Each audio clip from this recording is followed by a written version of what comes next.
کیا حضور صلی اللہ علیہ وسلم خواب میں آ سکتے ہیں؟ محمد مقصود نے پوچھا ہے کیا رسول اللہ صلی اللہ علیہ وسلم خواب میں آ سکتے ہیں یا نہیں؟ بالکل بھائی آ سکتے ہیں. آپ صلی اللہ علیہ وسلم کی صحیح حدیث ہے, آپ نے فرمایا من رآنی فی المنام فقد رآنی, جس نے مجھے خواب میں دیکھا تو تحقیق اس نے مجھی کو دیکھا. اس لیے نبی صلی اللہ علیہ وسلم کی خواب میں زیارت ہو جانا یہ بڑی سعادت کی بات ہے.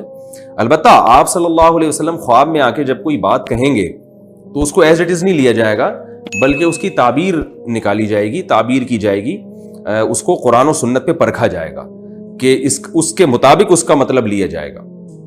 مثلاً اگر کسی کو نبی خواب میں آ کے کوئی ایسی بات کہہ دیں کہ بھئی تم پہ نماز معاف ہے یا تم داڑھی کاٹ لو, تو اب کوئی یہ نہیں کہہ سکتا کہ نبی کا خواب سچا ہوتا ہے لہذا مجھے داڑھی کاٹنے کی اجازت ہے. نا نا نا نا, نبی کی جو جاگتی حالت کی باتیں ہیں جو حدیث کی شکل میں ہم تک پہنچی ہیں ان کو پہلے رکھا جائے گا اور خواب کی بات کو دوسرے نمبر پہ اس کی تعویل کی جائے گی. اس کی مثال میں ایسے دیتا ہوں, دیکھیں آپ کے والد صاحب نے آپ کو ایک کام آپ کے ذمہ لگایا کہ بھئی یہ فلاں کام میں تمہیں کہہ رہا ہوں یہ کر دو, یا بجلی کا بل مثلا جمع کرا دو.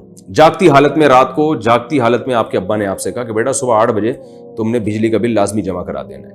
خواب میں آ کے آپ کے ابو آپ کو کہہ رہے ہیں بیٹا صبح 8 بجے تم نے بل جمع نہیں کرانا, اور فار ایگزامپل یہ خواب بھی سچا ہو. اب آپ جب صبح 8 بجے اٹھتے ہیں تو کیا کریں گے؟ بل جمع کرائیں گے کہ نہیں کرائیں گے؟ ظاہر ہے کرائیں گے, اس لیے کہ اگر آپ نے بل نہیں جمع کرایا اور ابا نے آپ سے پوچھا کہ میں نے تمہیں رات کو کہا تھا کہ بل جمع کرا دینا, آپ کے ابا خواب میں آپ نے کچھ اور کہا, تو ابا کہیں گے میں جاگتے ہوئے جو کہہ رہا ہوں اس کو فوکس نہیں کر رہے, خواب کو زیادہ اہمیت دے رہے ہو. تو خواب کی اپنی جگہ اہمیت ہے لیکن اتنی نہیں جتنی جاگتی حالت میں باتوں کی اہمیت ہوتی ہے.